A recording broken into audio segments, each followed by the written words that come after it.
Loops in Python, faster than you can forget it, in 100 seconds, zero fluff. And in the end, a challenge that 95% fail. Are you that top 5%? Let's go.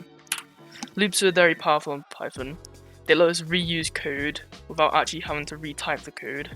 See here, the code I'm using in this loop is print. And I've said for I in range 56, which means it's going to loop 56 times. Which means I don't have to type print 56 times, I just type this extra little line. And it doesn't have to loop 56 times, it can loop 12 times. I just change the number inside and that's how many times it loops. Now, you can use loops with lists to iterate through them and print them. So for fruit, in the list of fruits, print the fruit.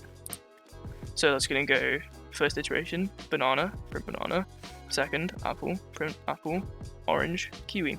So for the amount of items in that list, it printed all the items.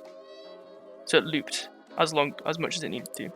Now, you can also use break to break a list. So as soon as I equals 3, it will stop. 0, 1, 2, it equaled 3, and it just broke out of the loop and stopped it.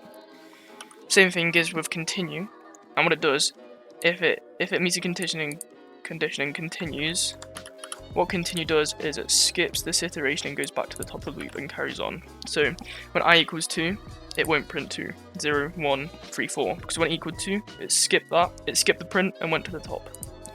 You can also use while loops, which just carry on as long as the condition is true, and obviously true is always true, so this is an infinite loop, which will crash your PC.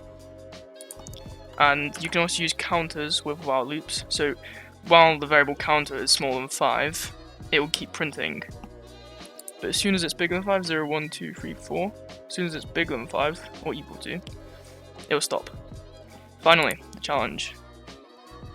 I want you to make a program that prints out all of these combinations of numbers 1 to 3, and you can't just write out 9 print statements. That defeats the purpose.